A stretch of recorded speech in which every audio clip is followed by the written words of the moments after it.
Hello everyone, स्वागत है आप सभी का टारगेट यूपीएससी के डेली न्यूज़ एनालिसिस में। तो आज है 24 मार्च और आज की जो भी न्यूज़ है वो आपके सामने है। इवन 23 तारीख की भी। तो कल हमने एक पीवाईक्यू सीरीज़ करी थी शुरू, ठीक है। तो इस वजह से क्या नहीं आ पाया था, कल का डीएनए नहीं आ पाया था।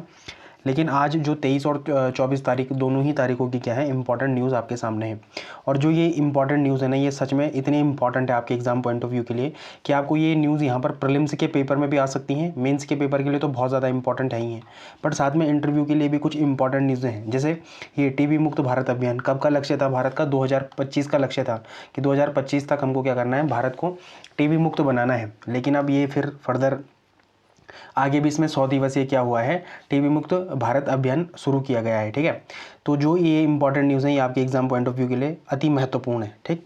तो जो सबसे पहले इंपॉर्टेंट न्यूज़ है वो एपण कला से संबंधित है। जैसे उत्तराखंड की एपण कला है, वैसे ही उड़ीसा की क्या है, रघुराजपुर कला है, ठीक है। रघुराजपुर कला है और रघुराजपुर कला से ना एपण कला को बहुत कुछ सीखना चाहिए कि कैसे यहाँ पर एपण कला का कॉमर्शलाइजेशन किया जाए, कैसे लोगों की यहाँ पर आमदनी बढ़े, किस वजह से, एपण कला की वजह से। तो जो भी ये टॉपिक है ये आपके प्रिलिमिनरी एस्पेक्ट से बहुत ज़्यादा इंपॉर्टेंट है। क्यों? क्योंकि रघुराजपुर के बारे में भी मैं आपको पूरी डिटेल में बताऊंगा और एपण कला के बारे में तो वैसे भी आपको पता होगा, बट एज अ रिविजन के तरीके से आप क्या कर लेना, इस एपण कला के प्रिलिम्स एस्पेक्ट को देख लेना, ठीक है। फिर मेन्स में भी ये बहुत इंपॉर्टेंट हो जाती है, ठीक है। और कहाँ कहाँ पर हम इसको कनेक्ट कर सकते हैं, तो जीएस पेपर 1 इंडियन, चाहे इंडियन सोसाइटी की बात करें, सॉरी आर्ट एंड कल्चर की बात करें, चाहे आप उत्तराखंड के आर्ट एंड कल्चर की बात करें जीएस पेपर 5 के लिए, ठीक है, वहाँ के लिए बहुत ज़्यादा इंपॉर्टेंट हो जाती है।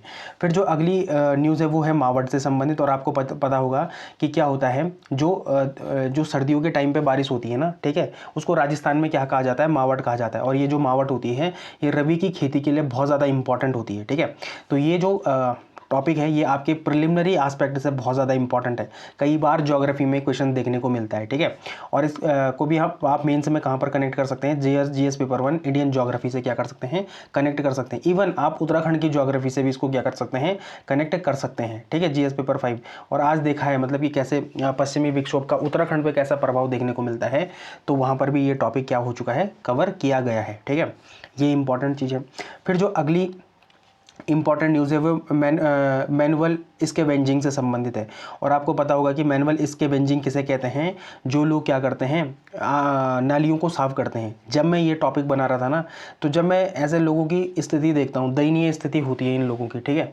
और ये क्या होता है, इसमें हम कास्ट सिस्टम को भी क्या करते हैं, बहुत ज़्यादा देखते हैं, ठीक है। और भारत ने क्या करा था, ये एक एक्ट बनाया था 2013 में, जिसमें क्या बोला गया था कि मैनुअल स्कैवेंजिंग को क्या करना है, पूर्ण तरीके से प्रतिबंध करना है। लेकिन आज भी देखा जाता है कि जो सार्वजनिक नालियाँ होती हैं ना, उन्हें भी एक इंसान साफ करता है। और आप इस बात को हमेशा अपने दिमाग में रखना और ऐसे लोगों के प्रति हमेशा सहानुभूति रखनी चाहिए हमें, ठीक है, जो लोग ऐसा काम करते हैं, ठीक है। ह्यूमन है, कोई रोबोट थोड़ी है कि जो ऐसे चीज़ों में भी काम करे, ठीक है। तो ये बड़ा एक इंपॉर्टेंट टॉपिक है जो आपके अगेन प्रिलिमिनरी पेपर के लिए बहुत ज़्यादा इंपॉर्टेंट है। साथ साथ में किसके लिए इंपॉर्टेंट है, जीएस पेपर अगर आप 1 की बात करते हैं, इंडियन सोसाइटी की बात करते हैं, ठीक है, वहाँ से ये टॉपिक अच्छे से कनेक्ट करता है, अच्छे से मतलब पूर्ण तरीके से कनेक्ट करता है। और ये टॉपिक आपके लिए बहुत ज़्यादा इंपॉर्टेंट है, मतलब ये तीनों ही सेगमेंट के लिए इंपॉर्टेंट है। जैसे मैनुअल स्कैवेंजिंग को ख़त्म करने के लिए कौन सी योजना चलाई गई थी, जैसे नमस्ते स्कीम थी, ठीक है। तो जो ये चीज़ें हैं ना, मैं अगेन यही बोलूँगा कि आप न्यूज़पेपर को कभी इग्नोर नहीं कर सकते हैं, ठीक है। और खास डीएनए को तो बिल्कुल आप इग्नोर करने की कोशिश भी मत करना, है ना। क्योंकि ये एकमात्र ऐसा यूट्यूब में ऐसा ही क्लास है, शायद उत्तराखंड के एस्पेक्ट में मैं बात करूं, जो आपको इतने तरीके से चीज़ों को समझाने की काबिलियत रखता है, ठीक है। तो ये जो टॉपिक है ये बहुत इंपॉर्टेंट है, ठीक है। फिर जो चौथा टॉपिक है वो है 100 दिवसीय टीबी मुक्त भारत अभियान। और ये एक इंपॉर्टेंट टॉपिक है, इसको आप प्रिलिमिनरी एस्पेक्ट से देखेंगे कि कौन, मतलब प्रीलिम्स से जितने भी क्वेश्चन बन सकते हैं टीबी से रिलेटेड, ठीक है, वो इसमें आपको मिलेंगे, ठीक है। और जो मेंस में है, तो मेंस में अगेन इसको आप जीएस पेपर 3, ठीक है, साइंस एंड टेक से अच्छे से कनेक्ट कर सकते हैं, पूर्ण तरीके से कनेक्ट कर सकते हैं, ठीक है। ये टॉपिक अच्छे से है। फिर जो पांचवा टॉपिक है वो सरकार के प्रमुख है, मतलब हेड ऑफ गवर्नमेंट कहेंगे। और यहाँ पर नरेंद्र मोदी जी, ठीक है, नरेंद्र मोदी जी क्या हो चुके हैं, सबसे ज़्यादा हेड ऑफ स्टेट बनने की इन्होंने क्या कर ली है, ख्याति प्राप्त कर ली है, ठीक है। तो सिक्किम के एक और भी थे, उनको पीछे छोड़ दिया है, ठीक है। तो ये एक इंपॉर्टेंट न्यूज़ है जो आपके एग्जाम पॉइंट ऑफ व्यू के लिए क्या है, इंपॉर्टेंट है। अब मैं आपको कहूँगा कि अगर आपको इस लेक्चर की पीडीएफ चाहिए तो आपको क्या करना है, टारगेट यूकेपीएससी के टेलीग्राम चैनल को ज्वाइन करना है और वहाँ पर आपको डिटेल में बता दिया जाएगा कि कैसे आप इस पीडीएफ को अपने पास ले सकते हैं। ठीक है, तो ये सारी चीज़ें हो गई। अब सबसे पहले देखते हैं येस्टरडे प्रैक्टिस क्वेश्चन, और येस्टरडे प्रैक्टिस क्वेश्चन में हमने देखा था सर्वे ऑफ इंडिया के बारे में। ठीक है, ये एक बहुत इंपॉर्टेंट बॉडी थी। ठीक है, जिसको क्या बोला गया है कि जिसका जो हेडक्वार्टर है वो कहाँ पर रहेगा, देहरादून में ही रहेगा। ठीक, और इसको हमने मेंस एंड प्रीलिम्स के एस्पेक्ट से पूर्ण तरीके से देखा था, है ना। तो इसका जो पहला कथन है कि इसकी स्थापना 1767 में ईस्ट इंडिया कंपनी द्वारा की गई थी, तो ये बिल्कुल सही है। इसका जो दूसरा ऑप्शन है, यह भारत का सबसे पुराना वैज्ञानिक विभाग है जो विज्ञान और प्रौद्योगिकी मंत्रालय के अधीन कार्य करता है, तो ये भी बिल्कुल सही है। वर्तमान में इसका मुख्यालय नई दिल्ली नहीं होकर बल्कि कहाँ है, देहरादून में है। ठीक है, तो इसका जो सही ऑप्शन है ये क्या है, गलत है। इसके जो सही ऑप्शन है क्या है, वो 1 और 2 डी डक क्या है इसका सही ऑप्शन है। तो हमने सर्वे ऑफ इंडिया के बारे में प्रीलिम्स के एस्पेक्ट से जो भी फैक्ट्स हो सकते हैं वो देखें, मेंस के एस्पेक्ट से जो भी चीज़ें हो सकता था वो देखा है। ठीक है, तो जिसने भी पुराना लेक्चर नहीं देखा है वो एक बार जरूर पुराने लेक्चर को जरूर देखे। ठीक है, ये हम नाम का बस न्यूज़पेपर है। ठीक है, बाकी पूरा स्टैटिक आपको अच्छे से कवर करवाता है ये डीएनए। ठीक है, फिर और देखो कितनी अच्छी चीज़ है डीएनए में कि आप करंट से भी लगातार अपडेटेड हैं और आपका स्टैटिक पोर्शन भी मजबूत हो रहा है। मतलब अगर हम 1 घंटे की क्लास भी लेते हैं ना, तो ये मान के चले कि आपको 2.5 से 3 घंटे का नॉलेज इसमें आराम से मिल जाता है। ठीक है, तो ये इंपॉर्टेंस है इसकी। उत्तराखंड आर्थिक सर्वेक्षण 2024-25 के अनुसार सतत विकास लक्ष्यों की जिलेवार रैंकिंग में किस जिले ने प्रथम स्थान हासिल किया है, तो ये हमने देखा था रुद्रप्रयाग ने हासिल करा है। ठीक है, और किसको पीछे छोड़ा है रुद्रप्रयाग ने, तो नैनीताल को पीछे छोड़ा है। नैनीताल अब वर्तमान में कौन से नंबर पर आ चुका है, तो चौथे नंबर पर आ चुका है। अब आपको मुझे बताना है कि दूसरे नंबर पर कौन से 2 जिले हैं जिन्होंने SDG रैंकिंग में दूसरा स्थान हासिल किया है, मतलब सेकंड स्थान हासिल किया है, और वो 2 जिले हैं। तो ये आपको कहाँ पर बताना है, कॉमेंट सेक्शन में बताना है। ठीक है, जो अगला क्वेश्चन है ये डियागो गार्सिया से संबंधित है, और डियागो गार्सिया में क्या हुआ था, ईरान ने IRBM क्या करी थी, छोड़ी थी, मतलब एक मिसाइल छोड़ी थी। ठीक है, और IRBM की फुल फॉर्म क्या होती है, तो इंटरमीडिएट रेंज बैलिस्टिक मिसाइल होती है। ठीक है, तो ये डियागो गार्सिया से संबंधित था और उससे जुड़े भू राजनीतिक घटनाक्रमों के संदर्भ पर इन कथनों पर विचार करें। ठीक, तो पहला ऑप्शन क्या है, डियागो गार्सिया प्रशांत महासागर में स्थित एक महत्वपूर्ण प्रवाल द्वीप है। ठीक है, ये प्रवाल द्वीप तो है लेकिन ये प्रशांत महासागर में ना होकर बल्कि कहाँ पर है, इंडियन ओशन में है, हिंद महासागर में है। ठीक है, पहले चीज़ ये है। आपको मैंने वहाँ पर अच्छे से मैपिंग भी कराई थी। ठीक है, तो आपको मैपिंग भी इसी डीएनए में सीखने को मिलती है। और हमेशा एक बात याद रखना कि जो मैपिंग के क्वेश्चन होते हैं ना, वो हमेशा करंट अफेयर से रिलेटेड करते हैं। ठीक है, तो जो भी ये इंपॉर्टेंट हम जैसे चैनल्स के बारे में पढ़ा था। ठीक है, हारमुज जल संधि हो गई, बाबुल मंदेब हो गया। ठीक है, फिर हमने एक और पर पढ़ा था जो किसको जोड़ता है, साउथ चाइना को इंडियन सी से जोड़ता है, कौन था, मलक्का स्टेट था। ठीक है, तो इन सारी चीज़ों को हमने कहाँ पर देखा था, क्या मैप में देखा था।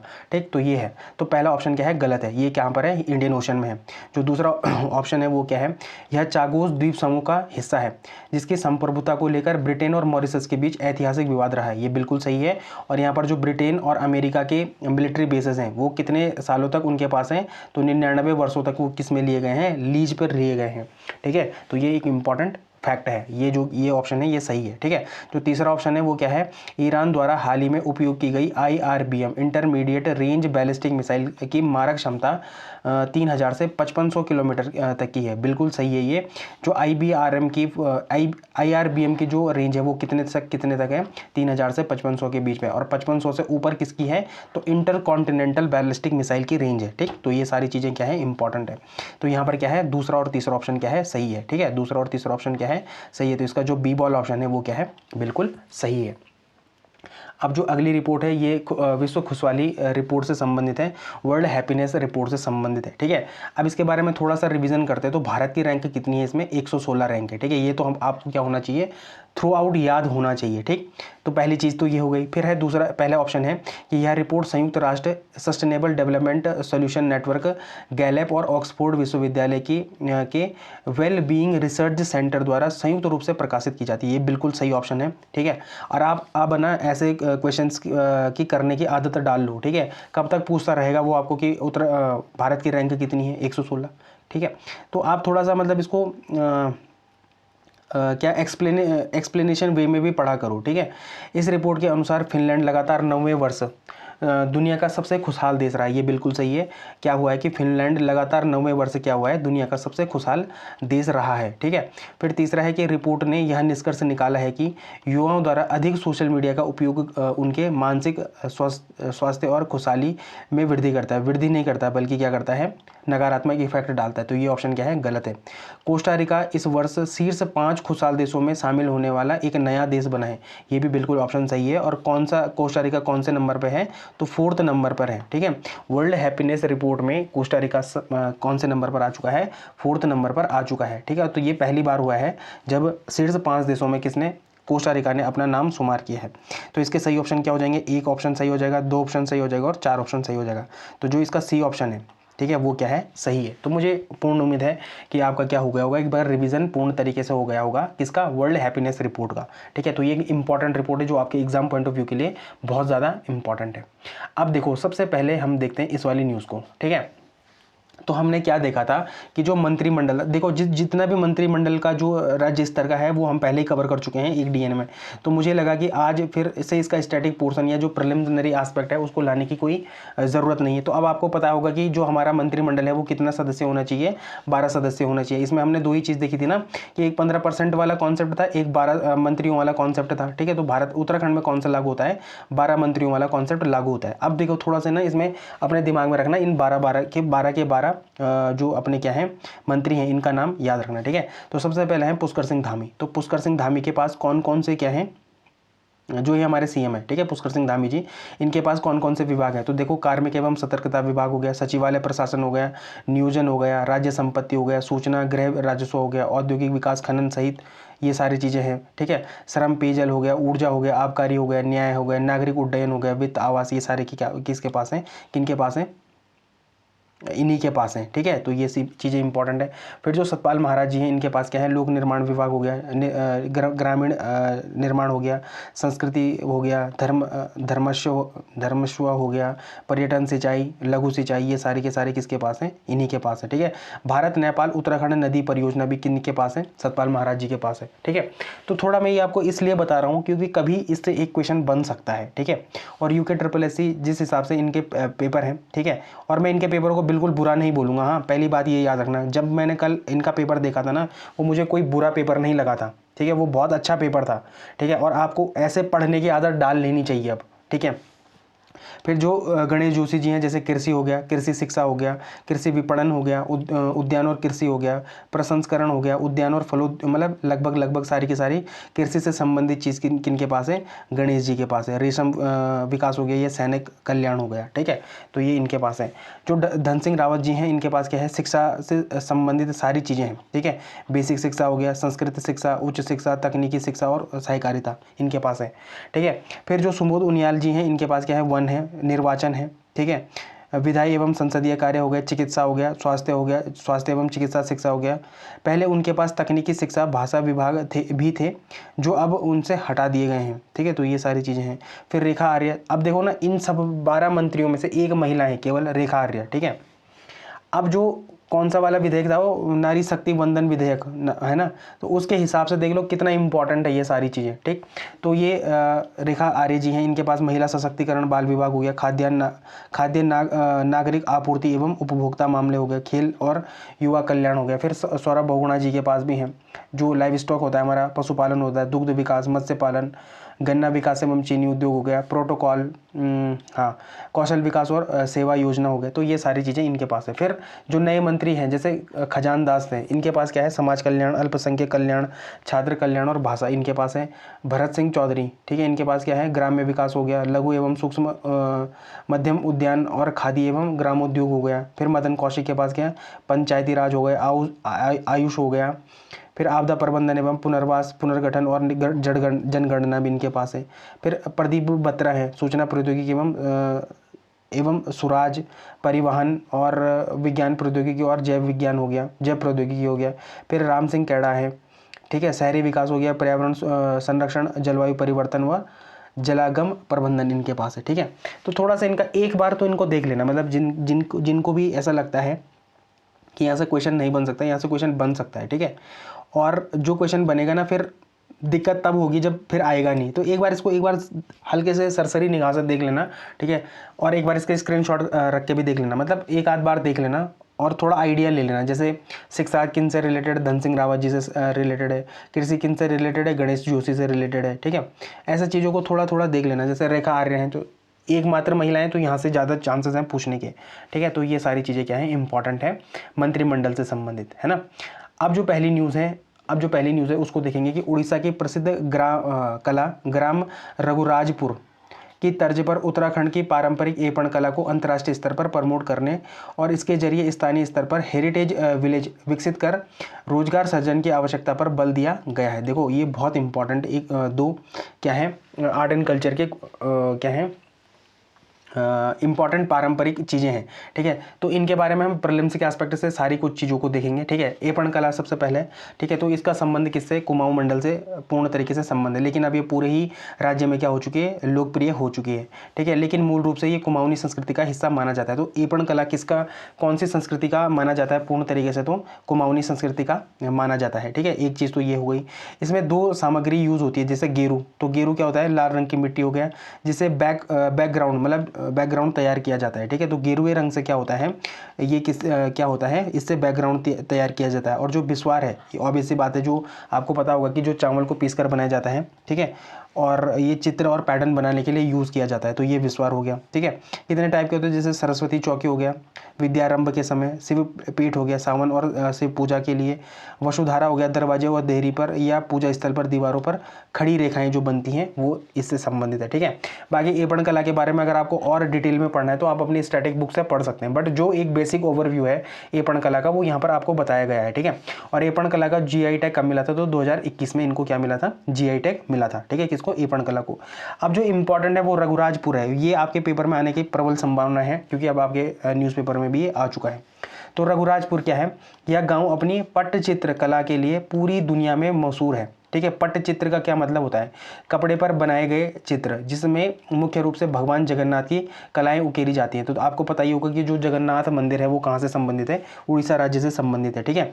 तो आज आपको ये भी पता चल गया होगा कि जो रघुराजपुर है ये क्या है, पट्टचित्र है, ठीक है। पट्टचित्र मतलब जो कपड़े पर बनाए गए चित्र हैं वो हैं, ठीक है। तो हेरिटेज विलेज रघुराजपुर को वर्ष 2000 में इंटैक द्वारा उड़ीसा का पहला हेरिटेज विलेज विरासत गांव घोषित किया गया था, ठीक है। तो ये सारी चीज़ें क्या है, इंपॉर्टेंट है, किसके एस्पेक्ट में, रघुराजपुर के एस्पेक्ट में, ठीक है।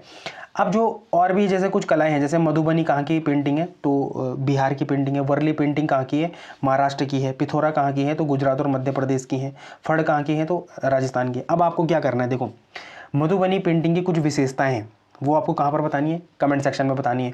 वर्ली पेंटिंग्स की कुछ विशेषताएं हैं वो आपको कहाँ पर बतानी है, कमेंट सेक्शन में बतानी है। वैसे पिथौरा और फड़ जो चित्रकला है इसकी भी कुछ विशेषताएं हैं, ठीक है। जो मैं यहाँ पर लाता तो वो केवल और केवल स्पून फीडिंग हो जाती, ठीक है। लेकिन अगर आप भी सहयोग करते हैं, सहयोग इन द सेंस कि पेपर तो आपको निकालना है ना, मुझे थोड़ी निकालना है। अगर आप भी हार्ड वर्क करते हैं, अगर देखो 50% हार्ड वर्क मैं करता हूँ और 50% हार्ड वर्क आप करते हैं, ठीक है। मैं तो अपनी तरफ से बहुत बेस्ट लाने की कोशिश कर रहा हूँ, वो बात अलग है कि लोगों की समझ में थोड़ा कम आता है, ठीक है, लेकिन मैं अपनी तरफ से पूरा बेस्ट कर रहा हूँ। अब आपको क्या करना है कि 50% आपको खुद भी मेहनत करनी है, तो आप 100% के आसपास पहुँच जाएंगे, ठीक है। तो तभी आपका सिलेक्शन होगा। तो थोड़ा इनके बारे में कहाँ पर बताना, कमेंट सेक्शन में बताना। अब मेंस में कहाँ पर इंपॉर्टेंट है, तो सबसे पहले जीएस पेपर 1 इतिहास और संस्कृति से रिलेटेड है, और जीएस पेपर 5 उत्तराखंड का आर्थिक और सामाजिक विकास से रिलेट करता है ये, ठीक है। कला एवं संस्कृति संरक्षण, तो ये जीएस पेपर 1 की बात कर रहे हैं हम। तो यहाँ पर क्या है, सांस्कृतिक पहचान, एपण विशेष रूप से कुमाऊं क्षेत्र में एक अत्यंत समृद्ध लोक कला है, जिसे सौभाग्य और समृद्धि का क्या माना जाता है, प्रतीक माना जाता है। पीढ़ी दर पीढ़ी हस्तांतरण। अब देखो जो एपण कला है ना, इसकी सबसे इम्पॉर्टेंट चीज़ जो लैग कर रही है, ठीक है, और जहाँ पर यहाँ के निजी लोगों को और सरकार को ध्यान देने की ज़रूरत है, वो है पीढ़ी दर पीढ़ी शिक्षा देना, ठीक है। उड़ीसा की जो कला है, ठीक है, जो रघुराजपुर कला है, ठीक है, जो पट्टचित्र है वहाँ के, वो स्कूलों में सिखाए जाते हैं, लेकिन एपण कला मुझे नहीं लगता किसी स्कूल में सिखाए जाते हैं, ठीक है। लेकिन यही एक चीज़ है जो अपनी संस्कृति को बचाने में बहुत बड़ा योगदान दे सकते हैं, ठीक है। देखो आपने भी स्कूल पढ़ा होगा ना, आपका जो लास्ट पीरियड रहता रहा होगा, ठीक है, वहाँ पर हम लोग क्या करते थे, हम कुछ नहीं करते थे, एक्टिविटीज़ के नाम पर पता नहीं कुछ होता था या नहीं होता था, मेरे तो स्कूल में नहीं होता था, मैं अपनी बात बताऊं, ठीक है। तो वहाँ पर क्या हम ऐसी चीज़ें नहीं सीख सकते थे, ठीक है। अब देखो उड़ीसा में जो युवा पीढ़ी है वो स्कूली छात्र हैं, जो वो क्या कर रहे हैं, कला सीख रहे हैं। और कौन सी कला सीख रहे हैं, जो रघुराजपुर की जो पट्टचित्र है ना उनको सीख रहे हैं। तो उत्तराखंड में भी एपण कला को जीवित रखने के लिए इसे स्कूली पाठ्यक्रम और कौशल विकास से जोड़ने का सुझाव देना है, मतलब सुझाव दिया गया है इस आर्टिकल में, ठीक है। और वहाँ पर बोला गया है कि एपण कला को भी ऐसे ही क्या करा जाए, स्कूल के पाठ्यक्रमों में डाला जाए, ठीक है। अब मैं आपको एक अपनी से एक सामान्य चीज़ बताता हूँ, सुनो। हाँ, मैं एक चीज़ पढ़ रहा था परसों, एक न्यूज़पेपर में पढ़ रहा था, वहाँ पर बोला गया था कि जो हैंडीक्राफ्ट होते हैं ना, जो हैंडीक्राफ्ट होते हैं, ठीक है, जो हैंडीक्राफ्ट होते हैं, ठीक है, वो हम घर में बनाते हैं, ठीक है, जो मतलब कहीं पर बनते हैं वो घर में बनते हैं, ठीक। तो माना एक हैंडीक्राफ्ट 250 रुपये का बनता है, ठीक है, वो हैंडीक्राफ्ट कितने का बनता है, 250 रुपये की उसकी क्या है, लागत है, क्या है, लागत है, ठीक है, उसकी क्या है, लागत है, कितनी, 250 रुपये, ठीक। जब आप उसको किसी ऑनलाइन प्लेटफॉर्म में क्या करते हैं, सेल करते हैं, तो उनकी कीमत कितनी हो जाती है, 1500 से 2000 के आसपास हो जाती है, ठीक है। अब मुझे पता है जो लोग ना चित्र या जो एस्थेटिक जो वाइब्स के लोग होते हैं, ये नया शब्द है, मतलब नया शब्द, मतलब जो आजकल के जो जेंजी है ना उनके मन में होता है, जैसे एस्थेटिक शब्द है, एस्थेटिक कैफ़े होना चाहिए, एस्थेटिक रूम होना चाहिए। तो जैसे एस्थेटिक, ये सारी चीज़ें भी क्या करती हैं, एस्थेटिक वाइब लाती हैं, ठीक है। अब जब लोग क्या करते हैं, एस्थेटिक वाइब की तरफ भागते हैं, ठीक है, तो वो इतना पे करने के लिए भी क्या होते हैं, समर्थ होते हैं, मतलब, ठीक है। तो क्या इसमें एपण कला को नहीं जोड़ा जा सकता।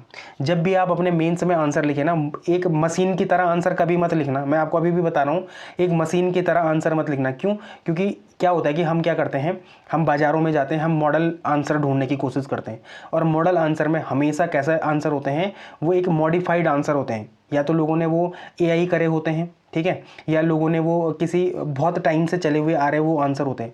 कभी भी अपने आंसर एआई वाले मत रखना, ठीक है। एआई का आप यूज़ कर सकते हैं, बट उसमें आप अपने दिनचर्या की बातों को भी इंक्लूड कर सकते हैं, ठीक है, और उसमें ये चीज़ बहुत ज़्यादा इंपॉर्टेंट है, ठीक है। तो मैं आपको ये बताना चाह रहा हूँ कि जो आंसर राइटिंग है ना, वो ऐसा नहीं है कि आप उसको बहुत अपने दिमाग में चढ़ा लेते कि कैसे होगी आंसर राइटिंग, कैसे होगी, ऐसा नहीं होता है। थोड़ा आपको क्या करना पड़ेगा, सामान्य तरीके से भी सोचना पड़ेगा, ठीक। तो ये सारी चीज़ें क्या है, इंपॉर्टेंट है। फिर ग्रामीण अर्थव्यवस्था और आजीविका, ये ना यहाँ से ही एग्जैक्टली जुड़ना था इसने, ठीक है, लेकिन ये थोड़ा मैंने ऊपर बता दिया क्योंकि मुझे ध्यान ऊपर आ गया, ठीक है। रघुराजपुर मॉडल, यह गाँव मूर्तिकला और पेंटिंग के लिए जाना जाता है, जहाँ एक एक कलाकृति 5000 से 2.5 लाख रुपये तक की बिकती है। बताओ, अगर ये जो रघुराजपुर वाला मॉडल है, अगर ये एपण कला से जोड़ दिया जाए, माना एपण कला को भी इतना समृद्ध बनाया जाए, तो लोग एपण कला के लिए भी 50,000 से 2.5 लाख रुपए देने के लिए तैयार हो जाएंगे, है ना, ठीक है। यह दिखाता है कि हैंडीक्राफ्ट ग्रामीण अर्थव्यवस्था की क्या बन सकती है, रीढ़ बन सकती है। इससे क्या होगा, पलायन रुकेगा, ऑब्वियस सी बात है। उत्तराखंड की सबसे बड़ी समस्या क्या है, पलायन है। यदि राज्य में एपण और कास्ट कला, अब देखो राजी जनजाति है जो, वो किस चीज़ के लिए इंपॉर्टेंट है भाई, वो कास्ट कला के लिए इंपॉर्टेंट है ना, ठीक है। तो उनकी कास्ट कला को क्यों नहीं हम एक सोशल मीडिया की विंडो दे देते हैं, ठीक है। क्यों ना उनको इतना समृद्ध किया जाए कि वो स्कूली पाठ्यक्रम में शुरू हो जाए।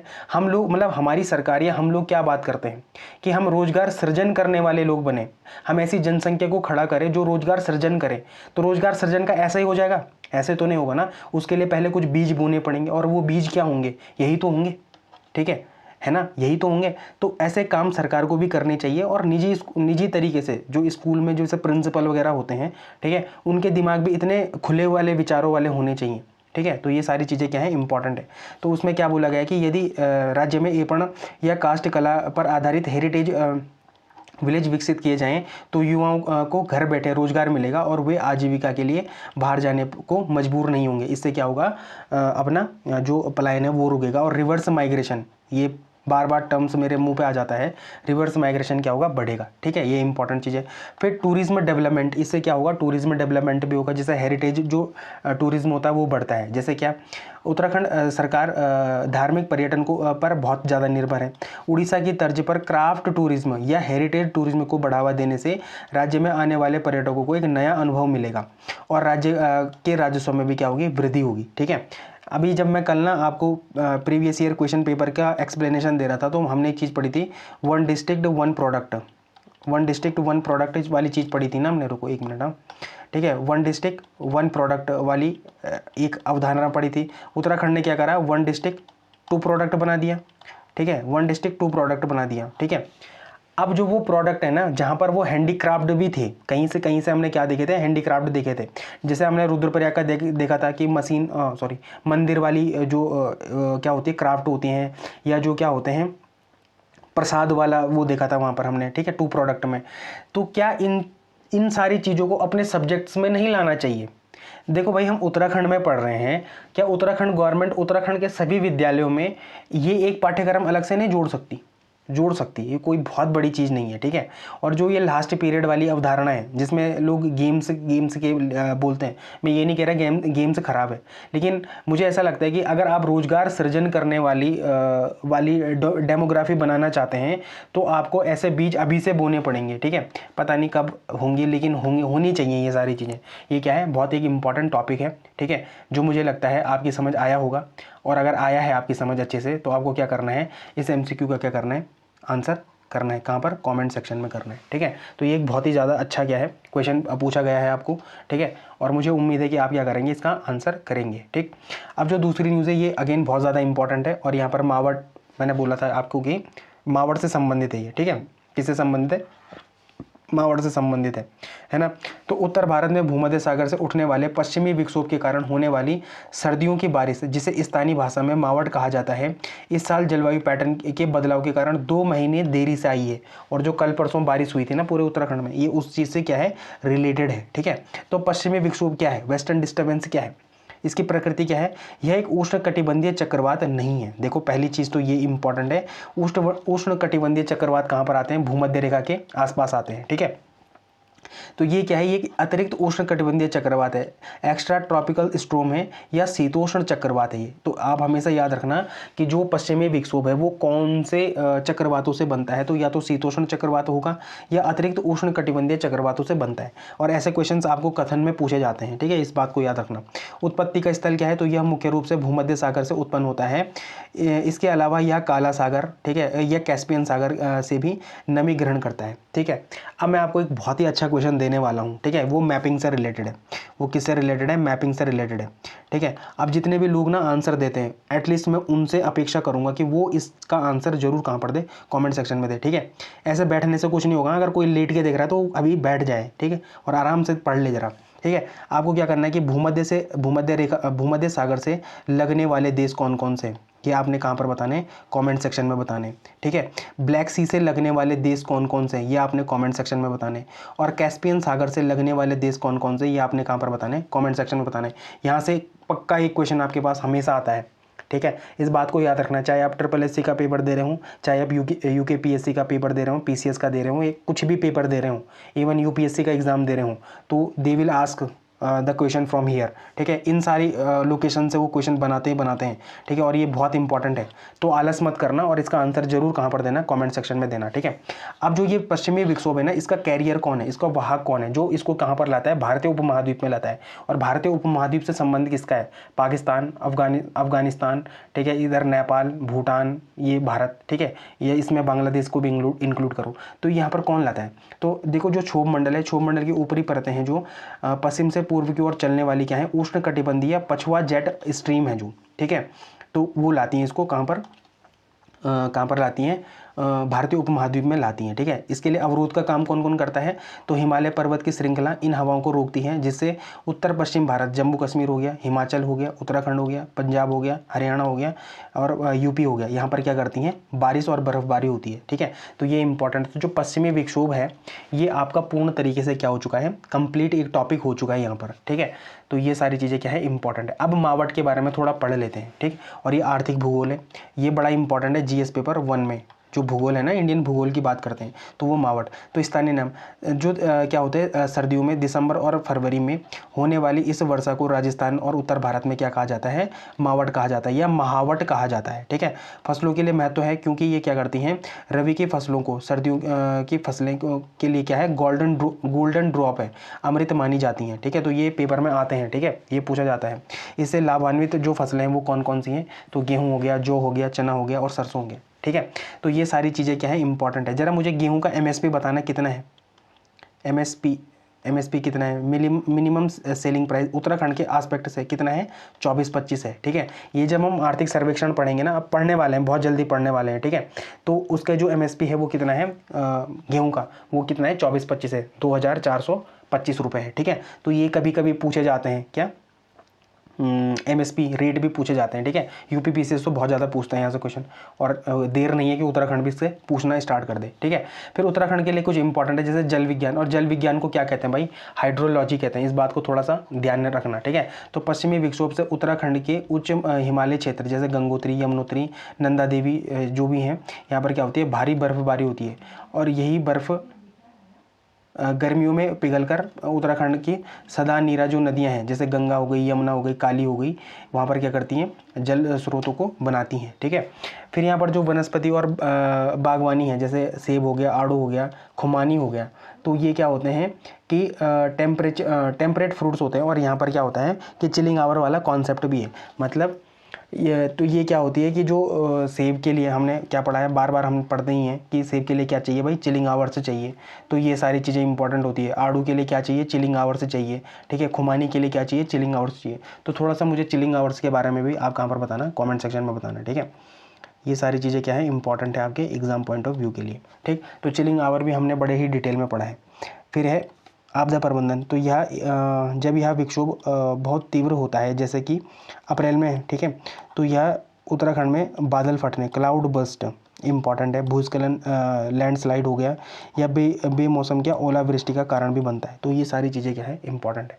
अब थोड़ा इसको मेंस में कहाँ पर कनेक्ट करेंगे, तो मेंस में इसको अगेन GS पेपर 2 में नहीं, GS पेपर 1 में भूगोल है, जो ज्योग्राफी है, वहाँ पर क्या कर सकते हैं, कनेक्ट कर सकते हैं। और कहाँ पर GS पेपर 6 में भी कनेक्ट कर सकते हैं। ठीक है, उत्तराखंड की भूगोल के साथ इसको रिलेट कर सकते हैं। तो सबसे पहले वेस्टर्न डिस्टर्बेंस। तो वेस्टर्न डिस्टर्बेंस क्या है, ऑब्वियस सी बात है, हमने इसके बारे में पूरा ही पढ़ा है। ठीक, तो जो मेडिटेरियन सी है, जो भूमध्य सागर है, कभी कभी कैस्पियन सागर के ऊपर से क्या होता है, एक अतिरिक्त क्या आता है, एक्स्ट्रा ट्रॉपिकल साइक्लोन आता है। तो उससे क्या होता है, जो पछवा जेट पवनें होती हैं ना, वो इसको कहाँ पर ले आती हैं, भारत की ओर ले आती हैं, और यह भारतीय उपमहाद्वीप में ले आती हैं। तो ये हमने पढ़ा हुआ है। फिर जलवायु परिवर्तन का और बदलता पैटर्न। तो ये थोड़ा सा इंपॉर्टेंट है कि जहाँ ये पहले कहाँ आता था, दिसंबर से फरवरी के आसपास देखने को मिलता था, अब ये कहाँ पर देखने को मिल रहा है, तो मार्च और अप्रैल के आसपास देखने को मिल रहा है। ठीक, तो ये सारी चीज़ें इंपॉर्टेंट है। जो बारिश दिसंबर जनवरी में होती थी, वह अप्रैल में हो रही है। ठीक है, या अब मार्च अप्रैल में हो रही है। भारत में मौसम और ऋतुओं का जलवायु परिवर्तन पर ग्लोबल वार्मिंग के कारण मौसमी चक्र शिफ्ट हो रहा है। ठीक है, और कभी भी आ सकता है ये पेपर में। ठीक, कि क्या, कि भारतीय मौसम जो ग्लोबल वार्मिंग के कारण क्या हो रहा है, जो वेदर साइकिल शिफ्ट हो रही है, इस पर आप टिप्पणी लिखें। ठीक, तो ये सारी चीज़ें कहाँ पर आती है, मेंस में आती है। तो 150 शब्दों का यहाँ पर ये क्वेश्चन भी आ सकता है। फिर जो उत्तराखंड पर इसका क्या प्रभाव है, तो आर्थिक दृष्टि से भी क्या प्रभाव है, और भौगोलिक दृष्टि से भी क्या प्रभाव है। देखो पॉजिटिव पॉइंट क्या है कि सर्दियों में होने वाली यह बारिश मावट रबी की फसलों, विशेषकर गेहूं के लिए अमृत मानी जाती है। इसके अलावा हिमालयी पर्वतीय क्षेत्रों में जो बर्फबारी होती है, वह गर्मियों में होने वाले ग्लेशियरों और नदियों, मतलब जो क्या होती है, जो हमें हमेशा सदा नीरा जो नदियाँ हैं, गंगा हो गई, यमुना हो गई, ठीक है, में पानी बनाए रखने के लिए बहुत आवश्यक है। कौन, पश्चिमी विक्षोभ की बात कर रहे हैं, या मावट की बात कर रहे हैं। ठीक है, और नकारात्मक क्या है, तो इसमें जो देरी का कारण है, क्योंकि यह विक्षोभ अब मार्च अप्रैल में आ रहा है, इसलिए इसके साथ तेज आंधी आती है, हिल स्टॉर्म आता है। इसकी वजह से क्या होता है, गेहूं की फसल पकने की जगह क्या हो जाती है, ख़राब हो जाती है। आम और जो लीची है, जो हमारा मैदानी क्षेत्र है, जहाँ जो भाबर क्षेत्र है, ठीक है, वहाँ पर इसकी जो बोर होती है ना, जहाँ से क्या बनता है, जब आम पहले बनते हैं तो पहले उसकी बोर ही तो बनती है, वो क्या हो जाती है, वो जल्दी आ सकती है। ठीक है, तो इससे क्या होता है, उस फसल को क्या हो सकता है, भारी नुकसान हो सकता है, और इससे जो किसानों की आमदनी दुगनी करने की हम बात करते हैं, उस पर क्या पड़ेगा, नेगेटिव इम्पैक्ट पड़ेगा। तो मुझे पूर्ण उम्मीद है कि आपको ये टॉपिक भी समझ आया होगा, और समझ आया है तो ये क्या है, कि MCQ है, और इसको कहाँ पर आपने आंसर करना है, तो कमेंट सेक्शन में करना है। तो ये भी ठीक है। अब जो तीसरी न्यूज़ है, अगेन ये बहुत ज़्यादा इंपॉर्टेंट न्यूज़ है, जो मैनुअल स्कैवेंजिंग से संबंधित है। ठीक है, तो भारत में सीवर और सेफ्टी टैंक में सफाई के दौरान सफाई कर्मचारियों की लगातार ही क्या हो रही है, मौत हो रही है। इसको क्या बोलते हैं, मैनुअल स्कैवेंजिंग कहते हैं। इसके पीछे की प्रशासनिक लापरवाही और सरकार द्वारा मशीनीकरण जैसे नमस्ते योजना के जरिए किए जा रहे सुरक्षा उपायों के बारे में बताया गया है। ठीक है, तो हम इसके एस्पेक्ट में, प्रीलिम्स के एस्पेक्ट में इसको पूर्ण तरीके से देखेंगे, फिर मेंस के एस्पेक्ट से भी क्या करेंगे, इसको पूर्ण तरीके से देखेंगे। तो जो सबसे पहला है सीवर मौतों का आंकड़ा क्या है, तो 2021 से 25 के बीच कितनी मौतें हुई हैं, 315 मौतें हुई हैं। ठीक है, और कहाँ पर, केवल और केवल कहाँ पर हुई है ये, तो सीवर लाइनों में हुई है। ठीक, तो जो सबसे ज़्यादा मृत्यु हुई है जो महाराष्ट्र में हुई है, ठीक है, 53 मृत्यु हुई हैं, हरियाणा में 43 हुई हैं, तमिलनाडु और उत्तर प्रदेश में कितनी हुई है, 35 हुई हैं। ठीक है, दिल्ली में 26 हुई है, गुजरात में कितनी हुई है, 24 हुई है। ठीक है, तो ये सारी चीज़ें इंपॉर्टेंट है। अब रोबोटिक तकनीक अपनाने वाला पहला राज्य कौन है, तो केरल है। ठीक है, ये भी कई बार आपसे पूछा जा सकता है कि जो मैनुअल स्कैवेंजिंग है उसको ख़त्म करने के लिए, सॉरी ख़त्म नहीं, जो मैनुअल स्कैवेंजिंग है उसमें मानव की जगह रोबोट का उपयोग करने के लिए सबसे पहले कौन से राज्य ने कदम उठाए, तो कौन से राज्य ने उठाए भाई, केरल ने उठाए। ठीक है, यहाँ पर क्या कह रहा है कि केरल ने सीवर सफाई के लिए जिस रोबोटिक मशीन का उपयोग किया उसका नाम क्या है, बैंडिकूट है। ठीक है, तो आपको ये याद होना चाहिए कि बैंडिकूट क्या है। ठीक है, ये कभी भी आपके पेपर में पूछा जा सकता है कि बैंडिकूट का संबंध किससे है। तो यह देश का पहला ऐसा देश का पहला राज्य है जिसने मैन होल सफाई, मतलब मैन होल मतलब ऑब्वियसली बात है जो सीवर लाइन होती है, तो मैन होल सफाई के लिए एक रोबोटिक स्कैवेंजिंग का इस्तेमाल किया है। तो अब ह्यूमन स्कैवेंजिंग, मतलब यहाँ पर बोला गया ना मैनुअल स्कैवेंजिंग की जगह क्या होना चाहिए, रोबोटिक स्कैवेंजिंग आनी चाहिए, जिससे क्या हो कि जो सफाई कर्मचारी हो, देखो कितना गंदा होता होगा वो सीवर लाइन। ठीक है, और वहाँ पर इंसान अपने हाथों से ये सारी चीज़ों को साफ़ करता है, इस गंदगी को, कितने उसके पास स्वास्थ्य वाली समस्याएं आती होंगी। ठीक है, और कैसे वो करते होंगे, अब कितना ही पैसा मिलता होगा इस सब चीज़ के लिए। ठीक, इसलिए कभी कभी गांधी जी मुझे बहुत बेहतरीन लगते हैं। ठीक है, वो कहते थे कि कोई भी नौकरी करे उसमें आप सैलरी एक जैसी कर दो। खैर इस यहाँ पर तो बहुत अलग चीज़ें हैं समझने के लिए, लेकिन वो ऐसा कहते थे। ठीक है, लोग उनकी पता नहीं क्यों क्रिटिसाइज़, उनको उतारू रहते हैं उनको क्रिटिसाइज़ करने पे। ठीक, तो ये सारी चीज़ें क्या है, इंपॉर्टेंट है। फिर जो सरकारी प्रयास किए जा रहे हैं, जैसे सरकारी योजना और मंत्रालय क्या है, तो सबसे पहले नमस्ते योजना। ठीक है, इस नमस्ते योजना का पूर्ण नाम क्या है, तो ये भी कभी भी पेपर में आ सकता है। तो national action for enhanced sanitation ecosystem. ठीक है, तो इसका नाम क्या है, नमस्ते योजना का ये क्या है, पूर्ण नाम है। ठीक है, मशीनीकृत स्वच्छता इकोसिस्टम के लिए राष्ट्रीय कार्य योजना है। ठीक है, इसका उद्देश्य क्या है, सीवर और जो सेप्टिक टैंक है उनकी सफाई में शून्य मृत्यु, ठीक है, सुनिश्चित करना और 100% इसमें क्या करना, मशीनीकरण करना। तो आपसे नमस्ते स्कीम के बारे में कभी भी पेपर में आ सकता है। ठीक है, इसका मंत्रालय कौन है, तो यह सामाजिक न्याय और अधिकारिता मंत्रालय और आवास और शहरी मामलों के मंत्रालय की संयुक्त पहल से क्या करता है, काम करता है। ठीक है, इसमें कवरेज कितना है, तो 84,000 से अधिक सीवर और सेप्टिक टैंक कर्मचारियों की पहचान की गई है ताकि उन्हें क्या मिले, उन्हें स्वरोजगार और ऋण दिया जा सके। ठीक है, तो ये सारी चीज़ें इंपॉर्टेंट है नमस्ते स्कीम के अंतर्गत। ठीक है, स्वच्छ भारत मिशन 2.0, इसके तहत 3,000 से अधिक शहरी स्थानीय निकायों में 100% मशीनीकृत सफाई की रिपोर्ट की गई है। ठीक है, इतने करने के बाद भी इतनी मृत्युएं हो रही हैं। ठीक है, तो ये चिंताजनक विषय तो है। ठीक है, और प्रशासनिक लापरवाही भी है। ठीक है, तो ये सारी चीज़ें क्या है, इंपॉर्टेंट है। अब अगर आप इसको थोड़ा सा पॉलिटी और एक्ट से जोड़ना चाहें तो वहाँ से भी जोड़ सकते हैं। प्रतिबंध का कानून क्या है, ठीक है, तो भारत में हाथ से मैला उठाने, ठीक है, मैनुअल स्कैवेंजिंग का पूर्ण प्रतिबंध लगाने वाला कानून वर्ष 2013 में क्या हुआ था, पारित हुआ था। ठीक है, कानून का नाम क्या था, हाथ से मैला उठाने वाले कर्मियों के नियोजन का प्रतिषेध और उनका पुनर्वास अधिनियम 2013। तो ये भी कभी भी आपसे पूछा जा सकता है कि जो मैनुअल स्कैवेंजिंग को ख़त्म करने के लिए कानून बना था तो वो कब बना था, 2013 में बना था। ठीक है, कुछ कॉन्स्टिट्यूशनल आर्टिकल्स भी है, जैसे आर्टिकल 17 है अस्पृश्यता कांड। तो इसमें देखा गया है कि मैनुअल स्कैवेंजिंग को ऐतिहासिक रूप से जाति व्यवस्था और छुआछूत से जोड़कर देखा जाता है। मतलब ये तो आप ना अपने दिमाग में रखो, ये भारतीय समाज की सबसे निम्नतम और निष्कृष्ट सोच है। ठीक है, ये मैनुअल स्कैवेंजिंग को भी जाति से जोड़ने से देखते हैं। ठीक है, मतलब जो निचली जाति के लोग होंगे, जो अनुसूचित जाति के लोग होंगे, वही ये काम करेंगे। लोगों के अंदर ये धारणाएं बस चुकी हैं। ठीक है, ये बस गई थी तो नहीं कहूँगा, अभी भी है मतलब। ठीक है, तो ये एक बहुत ही किसी भी समाज में रहने से अगर ये सारी चीज़ें देखी जाती है ना, तो ये समझ लो कि उस समाज में इंसान दिमाग तौर पे नहीं, वो जानवर वाली थिंकिंग से सोच रहा है चीज़ों को। ठीक है, तो ये सारी चीज़ें क्या है, इंपॉर्टेंट है आपकी एग्जाम पॉइंट ऑफ व्यू के लिए भी।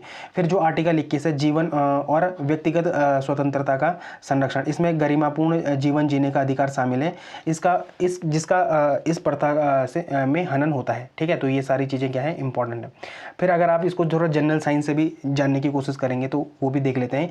सीवर गैसों का मिश्रण। ठीक है, तो सीवर में कौन कौन सी गैसें होती हैं, hydrogen sulphide, methane, carbon monoxide, ammonia और सल्फर डाइऑक्साइड।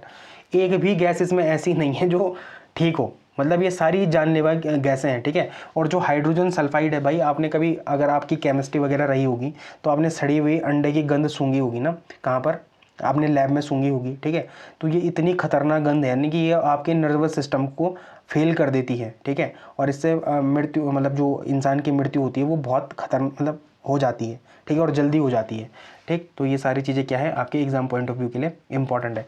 अब अगर आप थोड़ा इसको मेंस में जोड़ना चाहें तो आप कहाँ से जोड़ सकते हैं, जीएस पेपर 2 से जोड़ सकते हैं, इंडियन पॉलिटी से जोड़ सकते हैं, और जीएस पेपर 1 सामाजिक न्याय और शासन, सॉरी जीएस पेपर 2 में भी है। ठीक है, सामाजिक न्याय और शासन से जोड़ सकते हैं।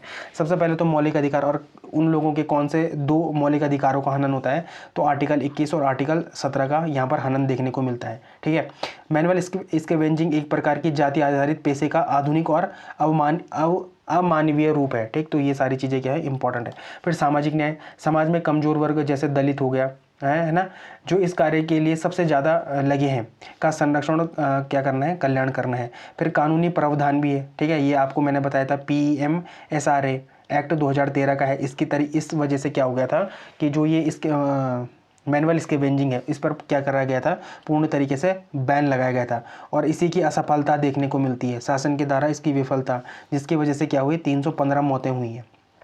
ठीक है, तो आप इसको कहाँ से कनेक्ट कर सकते हैं, जीएस पेपर 2 से कनेक्ट कर सकते हैं, और वहाँ पर आप इसको एज ए एग्जाम्पल की तरीके से, या कई बार तो ये मेंस में देखा गया है, मैनुअल स्कैवेंजिंग जो टॉपिक है ये आ जाता है, ये इवन ऐसे में भी आता है। ठीक है, ये कि कहाँ पर आता है, ऐसे निबंध लिखने में भी ये आता है। तो वहाँ के लिए जो ये स्कीम है, सॉरी, ये जो वहाँ के लिए ये इतना डिटेल में झाम ताम लाया हूँ, वहाँ के लिए क्या है, बहुत ज़्यादा इंपॉर्टेंट है। ठीक, फिर जो दूसरा आप इसको कहाँ पर कनेक्ट कर सकते हो, तो जीएस पेपर 3 आर्थिक और सामाजिक विकास में इसको क्या कर सकते हैं, कनेक्ट कर सकते हैं, और वहाँ पर कनेक्ट क्या करेंगे, जो सरकारी क्या है योजनाएं, जैसे नमस्ते स्कीम हो गई। ठीक है, तो ये हो गई, इसका उद्देश्य क्या है, सफाई कार्य को 100% क्या करना है, मशीनीकृत करना है, और सफाई कर्मियों को स्वरोजगार के लिए क्या देना है, ऋण देना है। मतलब जो भी लोग इस काम में जुड़े थे उनको क्या देना है, ऋण देना है, ताकि वो अपना क्या कर पाए, स्वरोजगार कुछ भी खोल पाए। ठीक है, ये इंपॉर्टेंट है। फिर शहरी विकास, स्वच्छता मिशन 2.0 के तहत किस प्रकार स्थानीय निकायों को मशीनीकरण के लिए फंड दिया जा रहा है, इसको वहाँ पर भी आप क्या कर सकते हैं, कनेक्ट कर सकते हैं, और बता सकते हैं कि नमस्ते स्कीम के तहत ये सारे फंड एलोकेट किए जा रहे हैं। ठीक है, फिर जीएस पेपर 3 ऑब्वियस सी बात है, इसमें आप कहाँ पर यूज़ करोगे, अपना रोबोटिक्स हो गया या प्रौद्योगिकी हो गया। तो बैंडिकूट के बारे में तो आपने पढ़ ही दिया है। ठीक है, बैंडिकूट क्या है, केरल में यूज़ होने वाला है, क्या है, मैनहोल सफाई मशीन है। ठीक है, अब ये पूरे भारत में भी लागू हो जानी चाहिए टाइम से। ठीक है, क्योंकि भारत में हमेशा कोई भी चीज़ टाइम पे नहीं होती है। कोई प्रोजेक्ट बनते 3 साल का, वो 5 साल अपने आप चले जाता है। हमारे एग्जामों को ही देख लो, 15 बार तो हमारे क्या आते हैं, कैलेंडर आते हैं। ठीक है, फिर जो पेपर दिसंबर में होने थे वो अप्रैल में चले जाते हैं। फिर जब रिजल्ट आता है तो फिर वो कोड चले जाते हैं, फिर वो रिजल्ट 6 महीने बाद आता है। ठीक है, तो यहाँ सब चलता है भाई। यहाँ पर इंसान की जो ज़िंदगी है उसका कोई वो नहीं है, मोल नहीं है। ठीक है, पता नहीं क्या सोचते हैं ये लोग भी। फिर क्या है, रासायनिक जो अपना क्या है, टॉक्सिक गैसेस है, तो ये मैं आपको बता ही चुका हूँ, मीथेन हो गई, हाइड्रोजन सल्फाइड हो गई, या जो कार्बन मोनोऑक्साइड हो गई। तो ये सारी चीज़ें क्या आती हैं, यहाँ से आती हैं। ठीक, फिर आप इसको इथिक्स से भी क्या कर सकते हैं, कनेक्ट कर सकते हैं। ठीक, अब लगता है इथिक्स की छोटा सा है, लेकिन इथिक्स जैसा सब्जेक्ट भी कोई नहीं है। ठीक है, प्रशासनिक संवेदनशीलता और सहानुभूति, एक अधिकारी के रूप में जब आपके क्षेत्र में सीवर सफाई के लिए आधुनिक मशीनें उपलब्ध नहीं है, तो किसी सफाई कर्मचारी की किसी सफाई कर्मचारी की क्या चली जाती है, जान चली जाती है। तो यह एक नैतिक विफलता भी क्या है। ठीक है, कभी भी आपसे क्वेश्चन पूछा जा सकता है इंटरव्यू में। ठीक है, कि आप एक ज़िले के डीएम हैं। ठीक है, वहाँ पर जो सफाई कर्मचारी हैं, ठीक, सॉरी, जो आपके सीवर लाइन है वहाँ पे क्या नहीं है, आधुनिक मशीनें नहीं है, जैसे बैंडिकूट नहीं है, माना बैंडिकूट जैसी मशीनें नहीं है। अब आप उन होलों को साफ़ कैसे करेंगे? वो होल साफ़ नहीं होंगे तब भी सोसाइटी को दिक्कत है, और अगर वो वहाँ कोई सफाई कर्मचारी उसको साफ़ करने जाता है और उसकी मृत्यु हो जाती है तब भी आपकी नैतिक विफलता है, तो आप क्या करेंगे? ठीक है, अब ये मत बोलना कि इसका आंसर भी आप ही दे दूँ, ठीक, कभी खुद भी पढ़ना पड़ेगा ना भाई, खुद भी तो पढ़ना पड़ेगा। ठीक है, तो जब आप ज़रा देना कमेंट सेक्शन में आंसर देना कि आप क्या करोगे, आप वो डीएम हो या आप वो एसडीएम हो, तो फिर आप क्या करेंगे? जब आप पीसीएस की तैयारी कर रहे हैं तो मेरा परम दायित्व तो बनता है आपको ऐसे क्रॉस क्वेश्चनिंग करना। ठीक है, ये क्या है, एक एमसीक्यू है, इसका आंसर कहाँ देना है आपको, कमेंट सेक्शन में देना है। ठीक, अब जो चौथी न्यूज़ है ये टीबी से संबंधित, ट्यूबरकुलोसिस से संबंधित है, और भारत को टीबी मुक्त बनाने के लिए सरकार सरकार ने नए 100 दिवसीय टीबी मुक्त भारत अभियान की शुरुआत की है, जिसमें जन भागीदारी और एआई जैसी आधुनिक तकनीकों के उपयोग पर जोर दिया जाएगा। क्या आपके पास भी मैसेजेस आना शुरू हो गए हैं टीबी मुक्त भारत के लिए? मेरे पास हो चुके हैं। ठीक है, तो ये आपके पास आएंगे तो समझ जाना कि ये न्यूज़ में था। ठीक है, अब टीबी का विज्ञान, अब जब ये न्यूज़ में था ना तो ये पेपर में आ सकता है। ठीक, तो ये सारी चीज़ें इंपॉर्टेंट है।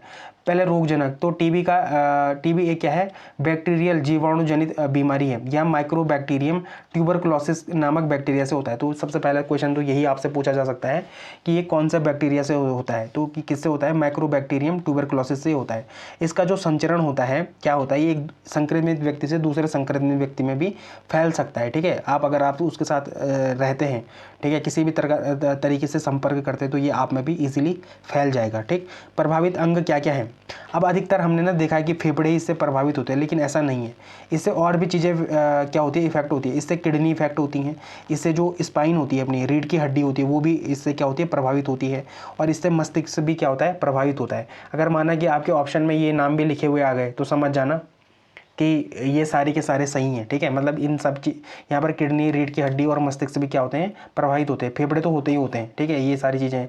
अब ये क्वेश्चन तो पता नहीं कितने पेपर में आ चुका है। ठीक है, कि जो टीका है, इसका जो वैक्सीन है वो क्या है, बीसीजी का टीका लगता है, बैसिलस कालमेट गुरिन। ठीक है, कालमेट और गुरिन क्या थे, दो वैज्ञानिक थे, और इन्होंने ही क्या बनाया था, ये बीसीजी का टीका बनाया था। कई बार ये क्वेश्चन आता है कि बीसीजी में सी का मतलब क्या है, कालमेट, जी का मतलब क्या है, गुरिन है। ठीक है, तो ये सारी चीज़ें आपको याद रखनी है। ठीक है, और जो हम ट्यूबरकुलोसिस डे मनाते हैं, ये कब मनाते हैं, 24 मार्च को मनाते हैं, और आज क्या है, 24 मार्च है, इसी वजह से। ठीक है, इसी दिन 1882 में की गई थी क्या, इसकी बैक्टीरिया की खोज करी थी, किसकी, ट्यूबरकुलोसिस की बैक्टीरिया की खोज, और वो किसने करी थी, रॉबर्ट कोच ने करी थी, सॉरी, डॉक्टर रॉबर्ट कोच ने करी थी, किसकी, टीबी बैक्टीरिया की खोज। तो आपको यहाँ पर कितनी चीज़ों को याद रखना है, ऊपर से नीचे तक सारा ही आपके एग्जाम ओरिएंटेड है। ठीक है, तो ये सारी चीज़ें इंपॉर्टेंट है। अब इसमें कुछ सरकारी योजना भी हैं। ठीक है, तो सरकारी योजना क्या है, तो जो हमारा SDG था, सस्टेनेबल डेवलपमेंट गोल, उसको क्या करा गया है, उसमें पूरी दुनिया में क्या करा गया है, टीबी को 2030 तक खत्म करने की बात करी गई है। भारत सरकार ने ये टीबी खत्म करने का कब तक रखा था, 2025 तक रखा था। ठीक है, जो वैश्विक लक्ष्य से भी 5 साल पहले का था, लेकिन शायद अभी भी खत्म नहीं हुई है। फिर एक निक्षय पोर्टल है। ठीक है, नी मतलब होता है नहीं, और क्षय मतलब होता है टीबी, तो टीबी नहीं पोर्टल। ठीक, मतलब एक निक्षय पोर्टल भी खोला गया है टीबी मरीजों के लिए। फिर निक्षय पोषण योजना भी है। ठीक है, इसमें क्या होता है कि मरीजों को क्या किया जाता है, मरीजों के खाते में जो डीबीटी है, डायरेक्ट बैलेंस ट्रांसफ़र, ठीक है, इसको याद रखना, डीबीटी है ना, सॉरी, डायरेक्ट बैंक ट्रांसफ़र। तो जो उनके बैंक ट्रांसफ़र में क्या होते हैं, 500 रुपये प्रति माह भेजे जाते हैं, तो ये उनके लिए पोषण के तरीके से क्या करती है, काम करती है। फिर निक्षय मित्र है। ठीक है, तो देखो, निक्षय पोर्टल हो गया, निक्षय पोषण योजना हो गई, और फिर क्या हो गया, निक्षय मित्र हो गया। तो प्रधानमंत्री टीबी मुक्त भारत अभियान के तहत कोई भी नागरिक संस्था या कंपनी टीबी मरीजों को गोद ले सकती है और उन्हें पोषण, डायग्नोसिस या व्यवसायिक मदद भी दे सकती है। तो ये सारी चीज़ें इंपॉर्टेंट है। फिर निक्षय वाहन भी है, ये AI सक्षम पोर्टेबल एक्सरे और मॉलिक्यूलर टेस्टिंग मशीनों से लैस क्या है, एक मोबाइल वाहन है। ठीक है, और ये क्या करता है, जो दूरस्थ इलाके हैं, अब जैसे उत्तराखंड में भी तो क्या है, दूरस्थ इलाके हैं, तो वहाँ के लिए जो निक्षय वाहन है, ये बड़ा ही क्या है, इंपॉर्टेंट वाहन है। ठीक है, और ऐसी चीज़ों को ना थोड़ा अपने दिमाग में रखा करो। ठीक है, ये इन चीज़ों को ना, ऐसा नहीं है कि एक रेडीमेड आंसर लिखना है आपको कहीं पर भी। ठीक है, कभी भी अगर ये आए कि पहाड़ों में सैनिटेशन के लिए सरकार कौन कौन से योजनाएं अपना रही हैं, तो आप वहाँ पर निक्षय वाहन का एक अच्छा एग्जाम्पल दे सकते हैं। ठीक है, कि सरकार ने दूर दराज के इलाकों में जो क्या करा है कि एक AI सक्षम पोर्टेबल एक्सरे तैयार करा है। ठीक है, मॉलिक्यूलर टेस्टिंग मशीन तैयार करी है, और उसका नाम क्या है, निक्षय वाहन है। ठीक है, तो जब आप ऐसे आंसर लिखोगे ना, तो इन एग्जामिनर को भी लगेगा कि ये जो बच्चा है भाई ये रटन तो विद्या वाला नहीं है, ये एक एप्लीकेबल मतलब एक रियलिस्टिक अप्रोच वाला इंसान है, ठीक है। और रियलिस्टिक अप्रोच वाले इंसान किसको नहीं पसंद होते, पहले तो ये बताओ, ठीक है। उनके सामने आप कोई भी सिचुएशन फेंक दो दुनिया की, वो उससे बाहर निकल के आएंगे ही आएंगे, ठीक है। तो ये सारी चीज़ें क्या है, इंपॉर्टेंट है। फिर डायग्नोसिस और नई तकनीकी है, जैसे मॉलिक्यूलर टेस्टिंग है, ठीक है। तो इसमें क्या होता है कि भारत में टीबी की सटीक और त्वरित जांच के लिए सीबी नेट, देखो CBNAT, ठीक है, cartridge based nucleic acid amplification test है, ठीक है। ये ट्रूनेट का इस्तेमाल किया जाता है। तो और एक हमारी स्वदेशी टेक्निक भी है यह ट्रूनेट, तो इससे पता चलता है कि टीबी है या नहीं है, ठीक। फिर राष्ट्रीय टीबी प्रसार सर्वेक्षण है में सामने आया है कि 50% मरीजों में टीबी के कोई लक्षण नहीं दिखते, इसलिए AI का उपयोग करके प्रोएक्टिव स्क्रीनिंग, मतलब क्या है, मरीज के आने का इंतजार किए बिना उसकी खोज करना की जा रही है। तो ये भी सारी चीज़ें क्या है, इंपॉर्टेंट है। तो ये क्या है, ये नेशनल टीबी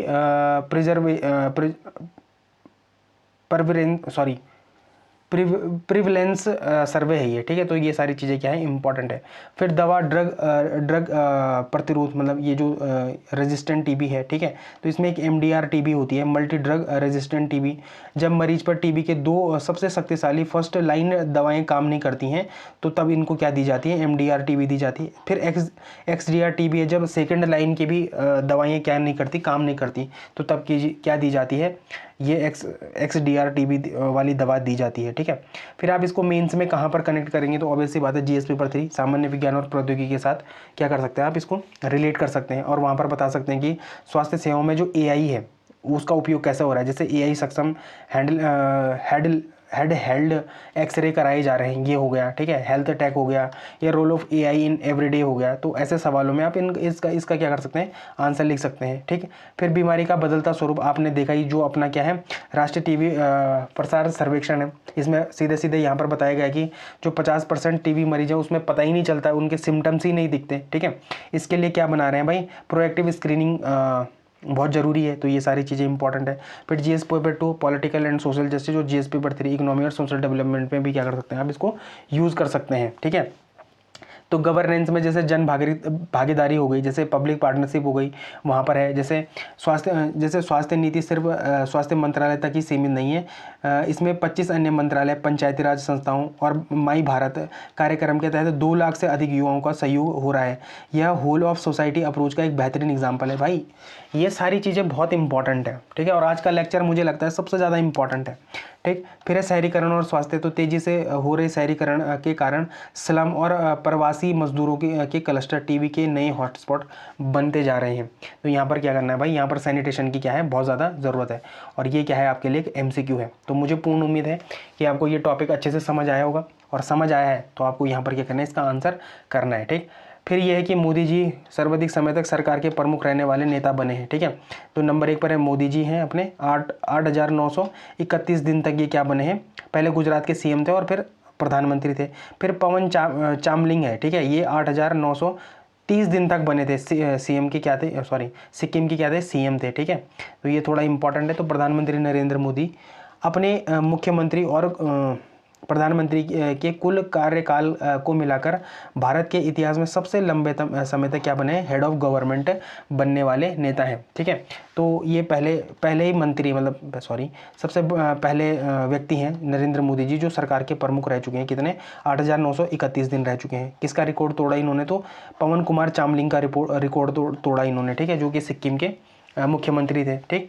तो और ये भी एक इम्पॉर्टेंट फैक्ट है कि स्वतंत्र भारत में जन्मे पहले जो प्रधानमंत्री वो कौन है, नरेंद्र मोदी जी। और स्वतंत्र भारत में पहले जन्मे राष्ट्रपति वो द्रौपदी मुर्मू है, ठीक। तो ये इंपॉर्टेंट है। फिर शुरुआत क्या है, नरेंद्र मोदी ने पहली बार गुजरात में मुख्यमंत्री की शपथ कब ली थी, तो 7 अक्टूबर 2001 में ली थी, ठीक है। फिर कुछ ये सबसे लंबे टाइम तक थे, तो नरेंद्र मोदी जी हो गए, पवन चामलिंग हो गए, नवीन पटनायक हो गए और ज्योति बसु हो गई। लेकिन प्रधानमंत्री में सबसे ऊपर कौन है, जवाहरलाल नेहरू हैं, फिर नरेंद्र मोदी हैं, फिर इंदिरा गांधी और फिर कौन है, मनमोहन सिंह जी हैं, ठीक है। तो ये सारी चीज़ें क्या हैं, आपके एग्जाम पॉइंट ऑफ व्यू के लिए बहुत इंपॉर्टेंट है, और इसको देख लेना थोड़ा सा, ठीक है। तो मुझे उम्मीद है कि आपको आज का DNA पसंद आया होगा, ठीक है। और अगर आपको आज का DNA पसंद आया तो आपको क्या करना है, लाइक शेयर सब्सक्राइब कमेंट जरूर करना है। Thank you so much.